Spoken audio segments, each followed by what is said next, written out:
আসসালামু আলাইকুম। ওয়ালাইকুম আসসালাম। ভাইজান কেমন আছেন? ভালো আছি, আপনি কেমন? ভাইজান আছি ভালো। দীর্ঘ প্রায় 1 বছর ধরে কন্টেন্ট ক্রিয়েট করছি। আসলে সফলতা পাচ্ছি না, এই কারণে কষ্টে বিভিন্ন জনের সাথে দেখা করি এবং আপনার সাথে অনেক দিন ধরে আসা হোয়াটসঅ্যাপে ভাইয়ের সাথে দেখা করবো এবং তার কাছ থেকে কিছু করুণা এবং ভালোবাসা নেব।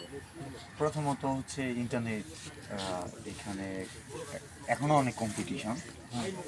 এখানে কারো প্রতি ভালোবাসা কাজ করে, মায়া কাজ করে, সেটা তার কাজের কারণে হতে পারে। আমি মানবিক ভিডিও পছন্দ করি, যে মানুষ মানুষকে হেল্প করে, এই ধরনের ভিডিও দেখতে ভালোবাসি। এখন এই ভিডিওটা যদি আপনি বানান, তাহলে আপনার ওই ভিডিওটা আমার ভালো লাগলে আপনার প্রতি আমার একটা মায়া কাজ করে। ধরে নেন আমি গান পছন্দ করি, আপনি সুন্দর গান যে গানগুলো আমি পছন্দ করি, তারপরে আপনার প্রতি একটা মায়া কাজ করবে বা ভালোবাসা কাজ করবে, একটা ইমোশন কাজ করবে। কিন্তু এটা করুণা না, কারণ এটা চেয়ে নেওয়ার বিষয় না। অনেক স্টার যারা ছোট থেকে বড় হয়েছে, গল্প দেখেন,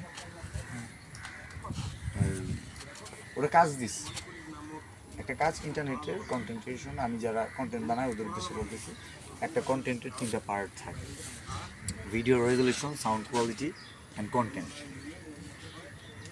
দুইটা খুব কঠিন হয়ে যায়, যে সাউন্ড কোয়ালিটি আর রেজুলেশন। কারণ একটা রেজুলেশন ঠিক করার জন্য 1 থেকে 2 লাখ টাকা বা নর্মালি 50,000 টাকা হলেও খরচ করা লাগে। যেমন একটা ভালো ফোন নেওয়া বা একটা ক্যামেরা নেওয়া। আর একটা মাইক্রোফোন 3-4 হাজার টাকা দিয়ে হলেও চলে। আর একটু যাদের একটু সামর্থ্য ভালো আছে, ওরা 16-17 হাজার টাকা বা আর বেশি দিয়ে নিতে পারে।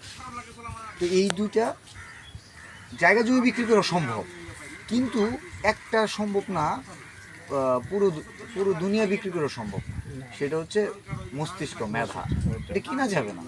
যার কাছে কণ্ঠ আছে, যে শিল্পী, তার কণ্ঠটা আমি টাকা দিয়ে কিনতে পারবো না, তারা দিয়ে আমি 10টা গান দেওয়া হইতে পারবো। তো আমি কন্টেন্ট ক্রিয়েটরদের পছন্দ করি, এটা এক জিনিস। আর আমি কন্টেন্ট ক্রিয়েটর হইতে চাই। যেমন আমি শিল্পীদের অনেক পছন্দ করি, যারা যারা গান বলে তাদের অনেক পছন্দ করি। কিন্তু আমি কি চাইলে তাদের মতো ভালো গান বলতে পারবো? যদি আমি না বলি তো আমার ওই পথে হাঁটা যাবে না। যে এটা, এই সব পথ তো আমার জন্য না। আমি কখনোই মানে ছোট থেকে যখন দেখতেছি, আমি এসএসসি পড়তেছি, আমার উচ্চতা অনুযায়ী আমার মনে হয় না যে এতটুকু হাইট হবে। আমি কখনো সেনাবাহিনীতে ট্রাই করি না। মানে ট্রাই বলতে কি, স্বপ্নই দেখি নাই। কেন স্বপ্ন দেখি নাই? আমি একটা টাইমে বুঝতে পারতেছি আমি খুব বেশি লম্বা হবো না। বুঝতে পারতেছেন?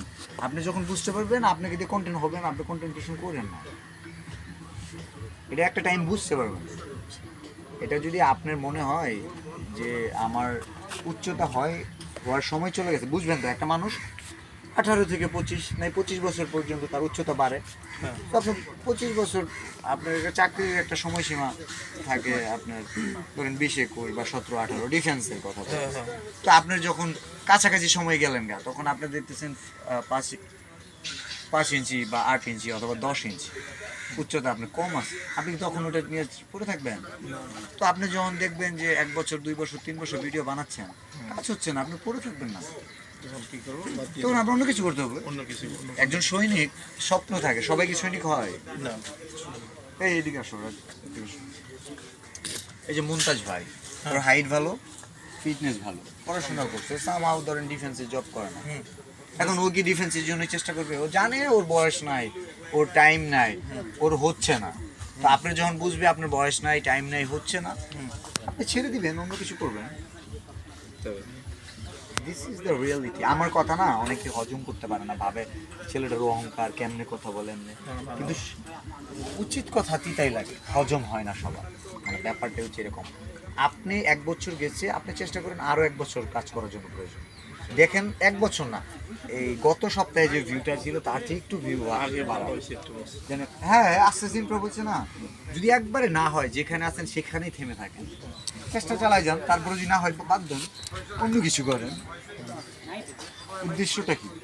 উদ্দেশ্য যদি সুন্দর হয়, সৎ হয়, পারবেন। ঠিক আছে, বুঝতে পারছি। উদ্দেশ্য যদি থাকে আমি অনলাইন করবো, অনলাইনে হইতেছে না, অফলাইনে হইতে পারে।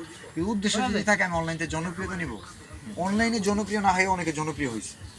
কোনো কবি, লেখক, এদের পেজ আছে?